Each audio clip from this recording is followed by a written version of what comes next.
Well, you know, my earliest memory of it, I mean, I don't really quite remember not drawing, so I suppose I was always drawing. But I really had one moment when my mom had taken me with her to a friend's home, and they were going to have coffee and talk about bridge. And so I was 4 years old, and I decided I wasn't going to drink coffee, I wasn't going to play bridge, and I wasn't going to have children. I was going to be an artist. So all of that at the age of 4. So as silly as that is, I've never had a cup of coffee. Really? I've never. I was a determined little girl. Then you went on to Oklahoma College of Liberal Arts. Mm-hmm. OCLA, yeah. Down in Chickasha, Oklahoma. And that was an amazing place, actually. They had a good art program. I mean, it was geared toward, you know, illustration, but, you know, the guys that ran it could paint and they could draw. And actually, I would have probably spent all 4 years there, except that there were some other teachers that I really liked that were in other departments, the English department, the like philosophy. Anyway, there were some other teachers that I just loved, and there was like an old group of teachers and a new group of teachers, and this new guard wasn't liked by the old guard, and the old guard got them fired. And so in protest, which was not like me, I was a very sweet, kind of complacent child, but in protest I left.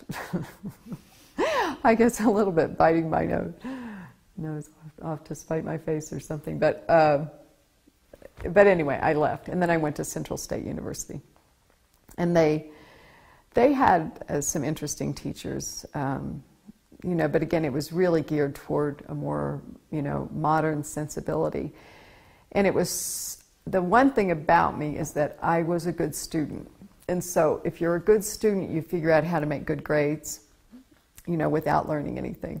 So I was very good at that. And so I went through all the figure drawing that they had, all that they offered, got A's, and I knew I didn't know how to draw. So that was the first, you know, I was so naive. It was the first inkling I had that maybe going to college to be an artist was not what you did, you know. So then I found through, and now I'm blanking out on his name, but through this man in Ponca, who was a local artist there, and he suggested Dick Getz, Richard Getz, and Edith Getz. So I quit school then and went and studied with them, and which was a fabulous thing. It was really a good decision. Were those figure drawing classes, were they taught by E.L. Mount? No. Oh, E.L. Mount is the name of the man from Ponca. Oh, okay. That's right. Thank you. You have that from the last time. Yeah, E.L. Mount was the guy from Ponca. And actually, he was a good painter, and he was kind of the star in the town, and gave me some critiques early on, and it was very encouraging. He was a very, very sweet man. Did some... Not prior, but just as soon as I started learning, about a year after I started learning from Richard and Edith Getz, I had a job with the, if you can believe it, typing. I had a job typing. The worst thing in the world that I do is typing.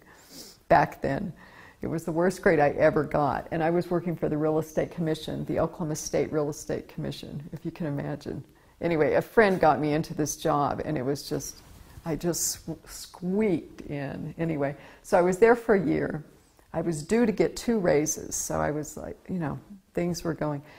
But when I realized the highlight of my day was going to McDonald's across the street, I thought, oh, this is so bad. This is so bad. So I quit. I quit right before, you know, 2 raises, and, you know, and I started working as a nursemaid for this 78-year-old woman. And so then I was thinking, well, actually, I worked for her for a while, and then I got fired. So then I thought, well, what am I going to do? So, oh, no, actually, I'm sorry. I did start teaching while I was working for her. So I needed to make some money, and I thought, I think I'll teach. So that was about a year after learning, I started teaching. I mean, I really was like giving demonstrations for big groups, and I don't know, just the audacity of youth. Well, believe it or not, E.L. Mapp told me about the Art Students League. So the first time I heard about it was from him. And he said, you know, anybody who's anybody has either taught there or studied there. It's where you should go, the Art Students League.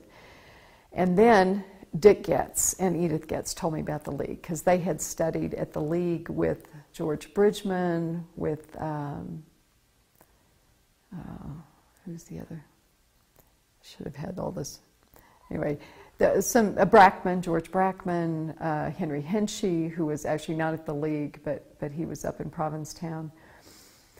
And so they had, you know, they were from that lineage. And Dick had actually taught kind of in conjunction with the league up in Woodstock. So they had quite a connection to it, and they told me about it. So you made the kind of was it a scary move to go there?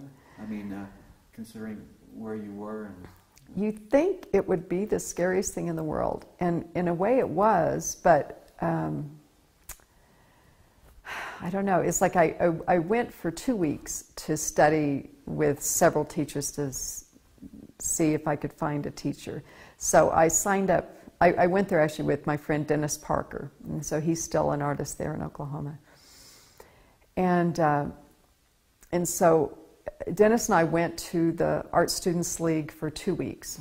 I signed up with Frank Mason, who was David LaFell's teacher, and David LaFell, and Daniel Green.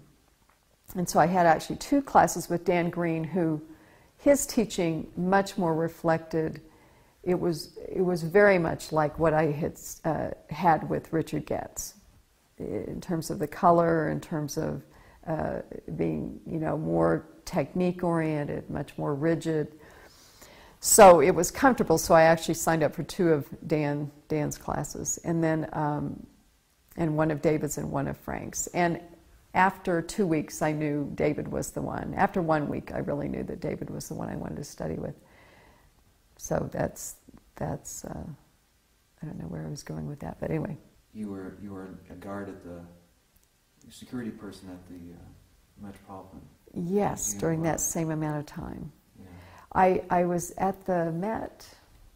I was at the Met for maybe 2.5 years, and I didn't get a job at the Met for, I think that I actually managed, it was either 6 months or a year without working when I first went to New York.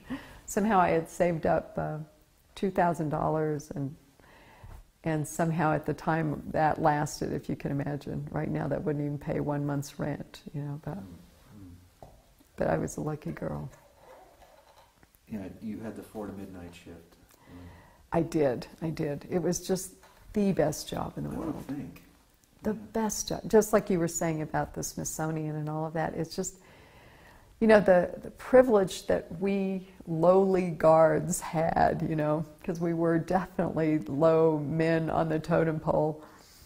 It was the best job. I mean, I spent one night, I pulled a double shift and spent the entire night with some Degas bronzes before they put the plexiglass over them to protect them.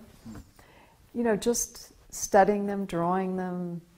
I mean, that kind of thing. And it's just, you know, there's no patron that would have that kind of privilege.